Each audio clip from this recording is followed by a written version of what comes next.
আসসালামু আলাইকুম। বিয়েবাড়িতে বাবুর্চিরা কিভাবে মজাদার গরুর মাংস ভুনা করে সেটাই আজকে শেয়ার করছি। গরুর মাংসের ভুনা রেসিপিটা, আর এই রেসিপিটা তৈরি করার জন্য এখানে পেঁয়াজ নিয়েছি। পেঁয়াজ ভেজে নিচ্ছি প্রথমে তেল দিয়ে। তারপর এখানে আদা, রসুন, জিরা, গোলমরিচ, ধনিয়া বাটা সবই দেব, ধনিয়া গুঁড়া দিব সব। এখানে 2 টেবিল চামচ করে দিয়ে দিব।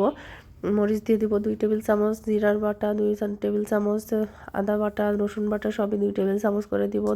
এখানে লাল মরিচের গুঁড়োটা দিব 4 টেবিল চামচ।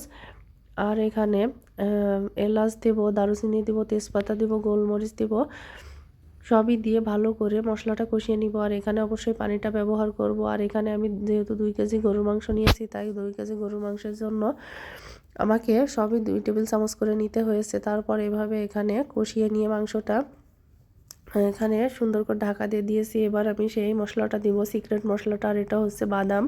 আর এখানে আমি 1 টেবিল চামচ বাদাম পেস্ট নিয়েছি। আর এটা হচ্ছে মাংসের স্বাদটা বাড়িয়ে দিবে আরও দ্বিগুণ।